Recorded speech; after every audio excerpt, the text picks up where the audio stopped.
안녕하세요, 여러분. 3월 1일 화요일 비탐성에 오신 것을 진심으로 환영합니다. 저희 기도하고 성경 공부 시작하겠습니다. 하나님 아버지 감사합니다. 저희가 오늘 욥기 33장 1절에서부터 13절을 보면서 하나님 말씀을 배울 텐데 주님 이것을 배우면서 저희가 겸손한 마음으로 주변에서 저희에게 조언을 해주는 사람들에게부터 말을 들을 때 저희가 겸손한 마음으로 배우는 자세로 들을 수 있는 길을 주시고 또 마음 자세를 주세요. 감사드렸고 예수님의 이름으로 기도드렸습니다. 아멘. 자, 어제 월요일 욥기 32장에서는 엘리후라는 아주 젊은 사람이 등장해서 욥의 새 친구에게 따끔하게 한마디 했습니다. 오늘은 저희가 볼 본문에서는 이제 엘리후가 욥을 향해서 말하기 시작합니다. 근데 저희가 본문을 보기 전에 엘리후라는 이 친구에 대해서 조금 더 알아보기 원합니다. 이 엘리후라는 사람은 도대체 어떤 사람일까요? 먼저 이 사람의 이름의 뜻을 알아보기 원합니다. 엘리후라는 그 이름은요, 그 뜻은 그는 나의 하나님이시다 입니다. 이름만 놓고 봤을 때 엘리후라는 사람은 하나님 중심적인 가정에서 자랐거나 아니면 하나님을 중심적으로 두고 싶어하는 그런 마음을 가진 그런 사람일 가능성이 큽니다. 그리고 이 엘리후라는 사람에 대해서 아주 흥미로운 게 있습니다.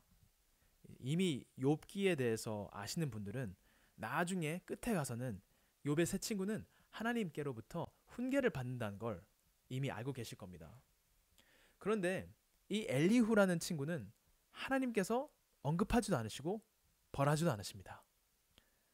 그래서 저희가 여기서 엘리후의 말을 이제 임할 때 저희가 조금 다른 태도로 임해야 될 것 같습니다. 저희가 여태까지 욥의 새 친구의 말을 들었을 땐 솔직히 이런 태도로 들었습니다. 난 이미 알고 있어. 넌 결국 가서 하나님 틀렸다고 하잖아. 너의 말은 그렇게 들을 가치가 없어. 라고 저희가 그런 태도로 들었습니다. 그런데 이제 앞으로 엘리후가 할 말들은 조금 다른 태도로 저희가 임해야 됩니다. 마치 이런 태도로요. 이 친구 봐라. 한번 뭐라 하는지 한번 들어봐야겠는데? 이 친구는 도대체 뭘 하길래 하나님께서 벌하지 않지? 좀 그런 태도로 들어야 될 것 같습니다. 오늘 본문에서는 엘리후는 욥에게 간단히 두 가지를 말하고 싶어 합니다. 첫 번째는 내 말을 들어주십시오. 그리고 두 번째는 욥 어른은 잘못하셨습니다. 이 두 가지를 말하고 싶어 합니다. 그럼 1절과 7절을 같이 읽으면서 왜 욥이 엘리후의 말을 들어야 하는지 그 이유들을 먼저 살펴보겠습니다. 1절입니다. 욥 어른은 부디 내가 하는 말을 잘 들어주시기 바랍니다. 내가 하는 말 한마디 한마디에 귀를 기울여 주시기 바랍니다. 자, 여기서는 1절에서는 바로 내 말을 들어달라는 그런 말을 하죠. 그리고 이제 2절에서 이제 내 마음속에 있는 것을 말할 준비가 되었습니다. 내 입속에서 혀가 말을 합니다. 이것은 무슨 말이냐? 자기가 지금 하려는 이 말은 그냥 하려는 말이 아니라 계속해서 준비해서 욥의 말과 친구들의 말을 계속 들으면서 자신이 속에서 준비해온 말이라서 이것을 한번 들어달라는 말입니다. 3절은 나는 진지하게 말하고 있습니다. 나는 진실을 말하려고 합니다. 엘리후가 말하려는 것은 자신의 마음과 말은 올바르기 때문에 자신의 말을 들어달라고 말하고 있습니다.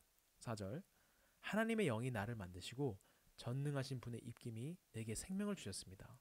엘리후는 자신이 하나님의 영의 영향을 받았기 때문에 자신이 하는 말이 하나님의 영에 감동받았다는 그런 뉘앙스를 풍기고 있습니다.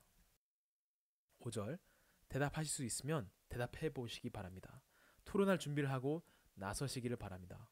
여기선 좀 엘리후가 자신만만하죠. 그리고 어떻게 보면 좀 도발을 합니다. 이길 수 있으면 이겨봐. 좀 그런 태도입니다. 겁내지 말고 덤비려면 덤벼봐. 그런 태도로 말을 합니다. 6절 보십시오. 하나님이 보시기에는 어른이나 나나 똑같습니다. 우리는 모두 흙으로 지음을 받았습니다. 이것은 무슨 말을 하고 있는 겁니까? 나이와 상관없이 욥 당신과 나는 동등한 인간이다. 어린 사람으로서 내 말을 듣는 게 아니라 동등한 사람으로서 내 말을 들어달라고 이제 말하고 있습니다. 그리고 7절 그러므로 어른께서는 나를 두려워하실 까닭이 없습니다. 내게 압도되어서 길을 펴지 못한 일이 있어서도 안 될 것입니다. 이거는 네 번째 포인트와 똑같습니다. 아주 자신만만합니다. 마치 어느 영화 한 장면이 생각나죠? 막 이런 느낌으로 이런 도발을 하고 있습니다. 날 무서워하지 마라. 나 그렇게 나쁜 사람 아니다. 난 그렇게 당신을 그렇게 처절하게 이기지 않을 거니까 그냥 살살 봐드릴 테니까 걱정하지 말아라. 그런 태도로 지금 말하고 있습니다. 자, 그러면 나머지 8절에서부터 13절을 보면서 엘리후가 욥이 잘못하였다는 것을 말하는데 어떤 걸로 잘못을 하였는지 설명하는 걸 한번 같이 보겠습니다. 8절, 어른께서 이런 말씀을 하셨습니다. 내게는 잘못이 없다. 나는 잘못을 저지르지 않았다. 나는 결백하다. 내게는 허물이 없다. 그런데도 하나님은 내게서 흠잡을 것을 찾으시며 나를 원수로 여기신다. 하나님이 내 발에 착고를 채우시고 내 일거수일투족을 다 감시하신다 라고 말씀하셨습니다. 그러나 내가 욥 어른께 감히 말합니다. 어른은 잘못하셨습니다. 하나님은 어떤 사람보다도 크십니다. 그런데 어찌하여 어른께서는 하나님께 불평을 하면서 대드시는 겁니까? 어른께서 하시는 모든 불평에 일일이 대답을 하지 않으신다고 해서 하나님께 원망을 할 수 있습니까? 이게 다 통틀어서 무슨 말하고 있는 겁니까? 이게 다 욥이 했던 말을 반복하면서 어떻게 보면 좀 더 강조하면서, 사실 욥이 토대로 그렇게 말하지 않았지만 몇몇 포인트들을 좀 더 강조하면서 말하고 있죠. 자, 이제 이것을 요약하면 결국에는 욥은 크신 하나님께 불평하고 대들고 원망한 잘못이 있다고 말합니다. 근데 이 말들을 봤을 때 욥의 세 친구와 엘리후의 차이점이 조금 느껴집니다. 욥의 세 친구는 자신의 전통, 자신의 경험, 자신의 이성을 중심에 두고 욥과 논쟁을 하려 했습니다. 반면에 엘리후는 하나님의 권위와 주권을 중심으로 둬서 이제 논쟁을 하려고 그런 태도를 보였습니다. 오늘 이 구절을 보면서, 이 본문을 보면서 저희가 배울 수 있는 것이 무엇일까요?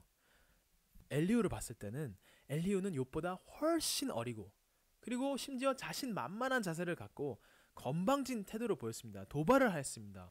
그런 와중에 욥의 잘못을 지적하며 하나님에 대해서 가르치기 시작했고, 그럼에도 불구하고 하나님은 끝에 가셔서 엘리후가 틀렸다고 하지 않으십니다. 그래서 어떻게 보면 욥에게 필요한 말을, 올바른 말을 하게 된 것이죠. 만약에 여러분께 누군가가 여러분보다 훨씬 어리고 자신만만하게 그런 태도를 보이면서, 또 건방진 태도를 보이면서 막 가르치려고 한다면 분명히 우리는 우리 마음을 닫고 귀를 닫으려 할 것입니다. 근데 오늘 이 본문을 보면서 저희가 배울 수 있는 점은 뭐냐면, 엘리후처럼 가끔은 나보다 훨씬 어린 사람이 건방지고 자존심을 상하게 하고 기분 나쁘게 할지라도 이 사람을 통해서 하나님께서 내게 가르치고자 하시는 게 있는지 겸손하게 생각해보자. 그런 포인트를 저희가 배울 수 있습니다. 구약에 보면 심지어 하나님은 당나귀를 통하여서 어느 선지자에게 말도 하셨습니다. 그래서 동물을 통해서도 말을 하십니다. 그래서 우리는 항상 깨어있어서 내 자존심이 상할지라도 하나님이 내게 가르치고자 하시는 게 무엇일까, 항상 열린 마음으로, 겸손한 마음으로 삶을 임하시는 여러분이 되시기를 주님의 이름으로 축원합니다.